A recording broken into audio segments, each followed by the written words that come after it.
그러므로 사랑을 받는 자녀같이 너희는 하나님을 본받는 자가 되고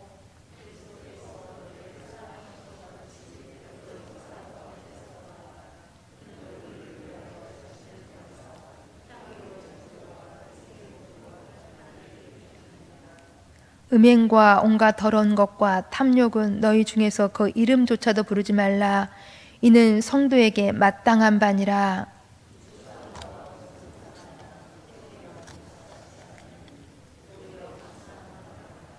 너희도 정녕 이것을 알거니와 음행하는 자나 더러운 자나 탐하는 자 곧 우상 숭배자는 다 그리스도와 하나님의 나라에서 기업을 얻지 못하리니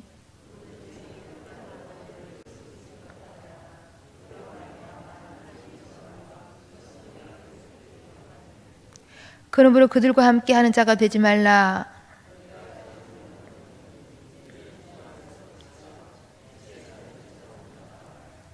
빛의 열매는 모든 착함과 의로움과 진실함에 있느니라. 너희는 열매 없는 어둠의 일에 참여하지 말고 도리어 책망하라.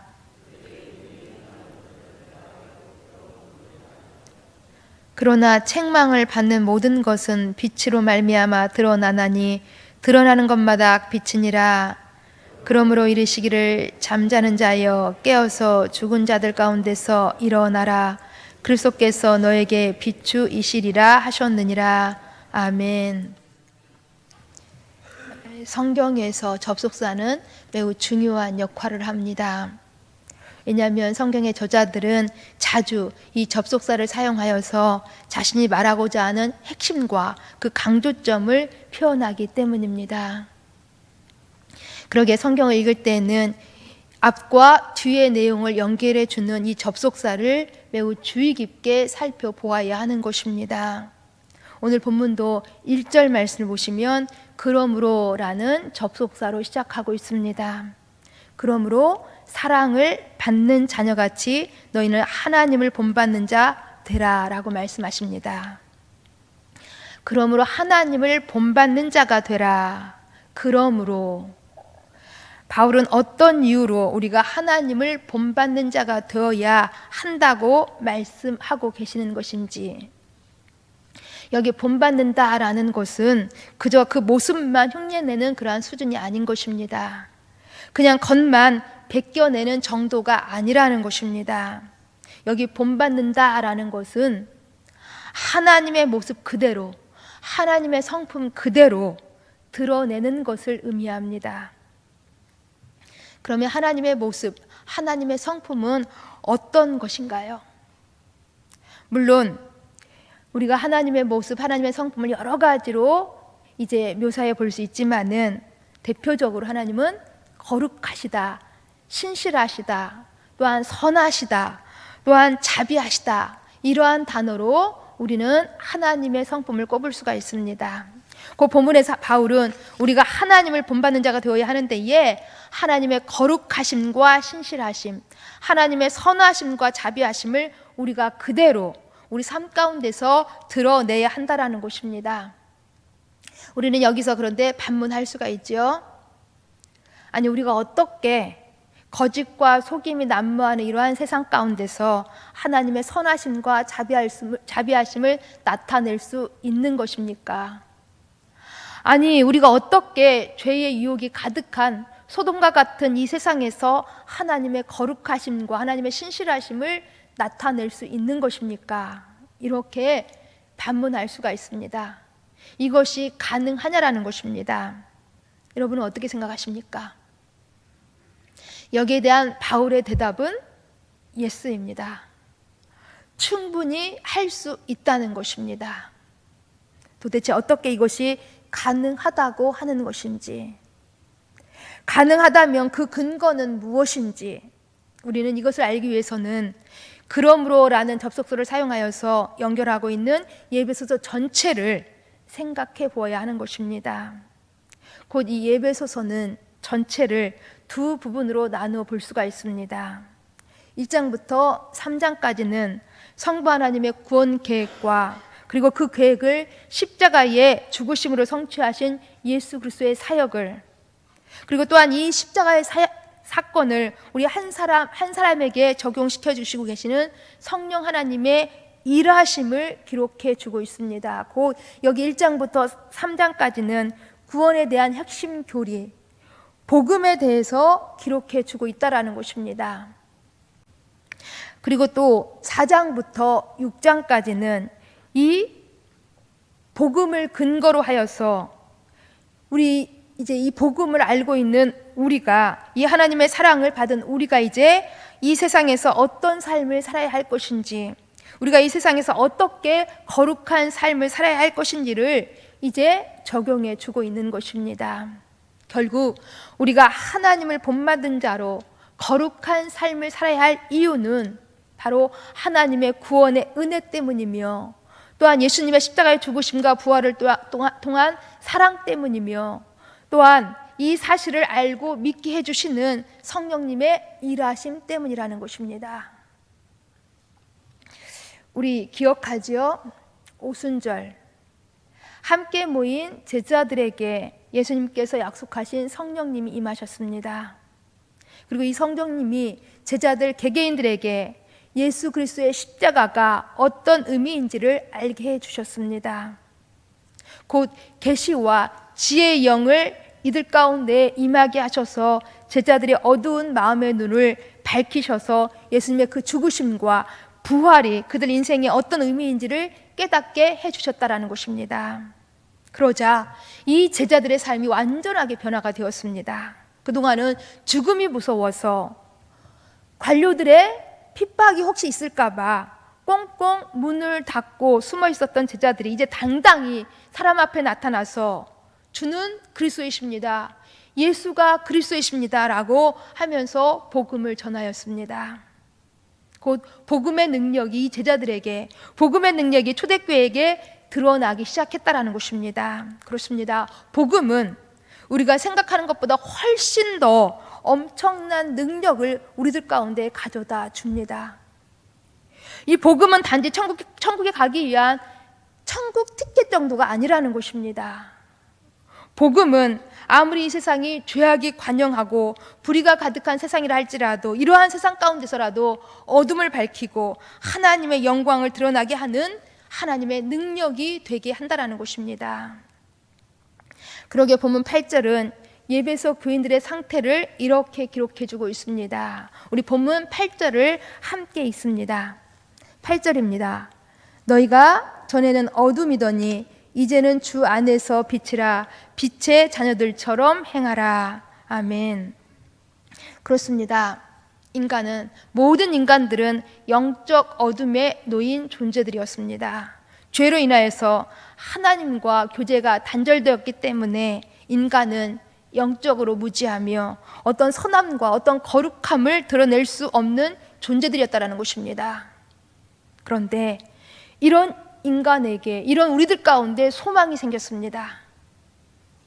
이 소망은 곧 죄인들이 주 안에서는, 우리들이 주 안에서는 빛이 될 수 있다라는 것입니다.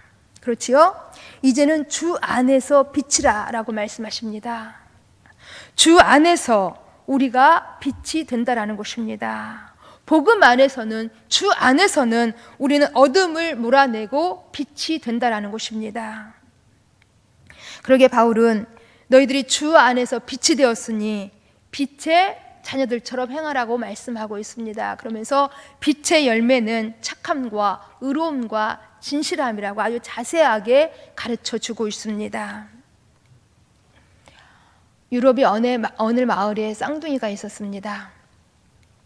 이 쌍둥이는 일란성 쌍둥이였는데 그런데 서로 성격이 너무나도 달랐습니다. 형은 조용한 성격으로 사색을 즐기며 아주 다정다감한 형이었습니다. 그런데 동생은 외향적인 성격으로 여러 부류의 사람들과 어울리기를 좋아하면서 많은 사건들을 일으켰습니다. 그러면서 세월이 흘러서 형은 덕망 있는 재판관이 됩니다. 그리고 동생은 어떠한 사건에 연루되어서 살인자가 되어집니다. 그래서 동생은 재판정에 나가게 되어지는데 이때 재판관이 자기 형인 것입니다. 동생은 내심 기뻤습니다. 형이 재판관이니 자기에게 유리하게 판결해 줄 것이라고 생각하였습니다. 그런데 막상 판결을 받고 보니 사형이 선고되는 것입니다. 동생은 크게 실망하고 형을 미워하였습니다. 그런데 그날 밤 형이 감옥으로 면회를 옵니다. 그리고는 간수를 잠깐 나가 있으라고 하고는 재빨리 형은 동생의 죄수옷을 입습니다. 그리고 동생에게 자기 옷을 갈아입게 합니다. 그리고는 동생에게 빨리 감옥을 빠져나가라고 말합니다. 동생은 형의 제안대로 감옥을 빨리 빠져나왔습니다. 이때 동생은 설마 형은 재판관인데 형의 안전에 문제가 있을 거라고 전혀 생각하지 못하였습니다. 그런데 다음 날 형이 자기를 대신하여 사형받았다라는, 자기를 대신하여 죽었다라는 소식을 접하게 되어집니다. 동생은 순간 가슴이 먹먹해졌습니다. 그리고는 이 형의 엄청난 그 사랑을 깨닫고는 크게 오열합니다. 그리고는 이 형의 사랑 때문에 동생은 완전히 옛 생활을 청산하고 새 사람으로 변화되었다라는 것입니다. 그렇습니다. 사랑은 강도, 사기꾼, 살인자라 할지라도 동생을 새 사람으로 변화시켰다는 것입니다. 바로 우리가 받은 사랑이 이것이라는 것입니다. 예수님의 십자가의 죽음과 부활의 사랑을 우리가 받았다라는 것입니다. 이 사랑을 우리가 받았기 때문에 우리는 죄가 난무한 이 세상이라 할지라도, 부정과 부패, 소돔과 같은 이 세상이라 할지라도 빛의 자녀로 하나님을 본받는 자가 될 수 있다라는 것입니다. 곧 최고로 값비싼 십자가의 죽음과 부활의 사랑, 이 사랑을 깨달은 성도에게는 변화는 당연한 것이라는 것입니다. 그러기에 실천적인 면을 다루고 있는 4장에서도 그러므로라고 시작하고 있고 5장에서도 그러므로라고 시작하고 있는 것입니다. 그러므로 마땅히 주님의 사랑을 받은 성도는 하나님의 거룩하심과 신실하심, 하나님의 선하심과 자비하심을 본받는 자가 되어야 한다는 것입니다. 구체적으로 하나님을 본받는 자가 되어야 함에 있어서는 버려야 할 것이 있는데, 이에 3절에서 음행과 온갖 더러운 것과 탐욕을 버릴 것을 말씀합니다. 그리고 4절에서는 언어 생활이 어떠해야 함을 말씀하고 있는데, 이에 느추함과 어리석은 말, 희롱의 말을 하지 말고 감사의 말을 하라고 말씀하고 계십니다. 그러면서 바울은 우리 삶의 황금 율법을 말씀합니다. 10절 말씀을 함께 읽습니다. 우리 본문 10절입니다. 주를 기쁘시게 할 것이 무엇인가 시험하여 보라. 아멘. 무엇을 하든지 어디를 가든지 누구를 만나든지 항상 성도가 생각해야 할 기준은 주님을 기쁘시게 할 것이 무엇인가, 어떤 말, 어떤 행동을 해야 주님이 기뻐하실까, 이것을 생각하라는 것입니다. 그러기에 고린도후서 5장 9절도 우리 가운데 이렇게 말씀해 주고 있습니다. 그런즉 우리는 몸으로 있든지 떠나든지 주를 기쁘시게 하는 자가 되기를 힘쓰노라. 아멘. 어디를 가든지 무엇을 하든지 하나님께 영광, 하나님을 기쁘시게 하려는 생각을 가지고 힘써야 한다는 것입니다. 그러면서 또 성도는 세상에 대해서 책망해야 할 것을 말씀하고 있습니다. 성도는 세상을 책망해야 한다는 것입니다. 11절 말씀입니다. 우리 11절 말씀 함께 읽습니다. 너희는 열매 없는 어둠의 일에 참여하지 말고 도리어 책망하라. 아멘. 성도는 세상을 따라 세속화되어 가서는 안 되고 오히려 세상을 책망하는 사람이 되어야 한다는 것입니다. 그런데 여기 세상을 책망해야 한다는 것은 말로만 하라는 것이 아닙니다. 말로 책망하라고 하는 것이 아니라는 것입니다. 묵묵히 우리의 착함과 의로움과 진실함을 보이라는 것입니다. 이것을 보일 때에 세상이 우리의 거룩한 행위를 보고서 책망을 받는다라는 것입니다. 이럴 때에 책망받는 모든 것이 다 빛으로 나타난다라는 것입니다. 그래서 세상이 빛으로 나와서 구원을 받게 되는 것입니다. 그런데 그럼에도 불구하고 성도가 이 빛된 삶을 살지 못하고 세상과 더불어서 죄를 짓고 있다고 한다면 그 사람은 살았다는 이름은 가졌으나 죽은 자임을 14절에서 말씀하고 있습니다. 14절 말씀입니다. 그러므로 이르시기를 잠자는 자여 깨어서 죽은 자들 가운데서 일어나라. 그리스도께서 너에게 비추이시리라 하셨느니라. 아멘. 죽어있는 세상 가운데서 나오라고 말씀합니다.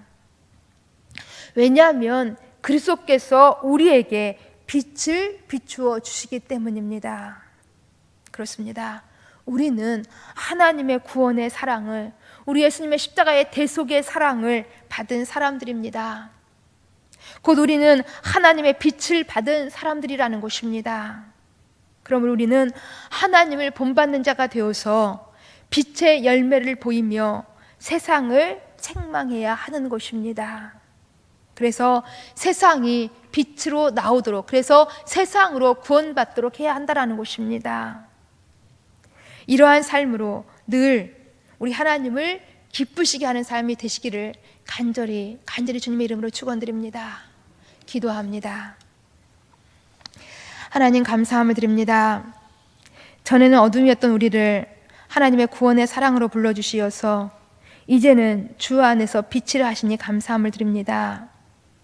그러므로 저희들이 이제 세상 탓 하지 말고 하나님을 본받는 자가 될 수 있도록 도와주옵소서. 하나님, 저희들 속에 빛의 열매가 많이 보여지게 하시어서 하나님을 기쁘시게 하는 삶 살아갈 수 있도록 늘 도와주옵소서. 하나님, 11월은 감사의 달로 저희 교회가 감사 나눔 캠페인을 벌이고 있습니다. 서로 감사합니다, 고맙습니다 하는 말로 서로 인사하면서 더욱 하나님께 감사할 수 있도록 도와주옵소서. 또한 수험생들에게 은혜를 베풀어 주시어서 각각 수험생들에게 알맞는 최고의 학교에 잘 진학할 수 있도록 도와주옵소서. 또한 오늘은 각각 구역에서 영상으로 구역예배 드리게 될 터인데에 하나님, 우리 구역장님들을 중심으로 하여서 구역 식구들 많이 참여하여서 풍성한 구역예배로 하나님을 기쁘시게 하며 하나님께 영광 돌릴 수 있도록 도와주옵소서. 이 새벽도 간구하는 우리 성도들의 기도 속에서 하나님께서 큰 은혜를 베풀어 주옵소서. 예수님 이름으로 기도합니다. 아멘. 하늘에 계신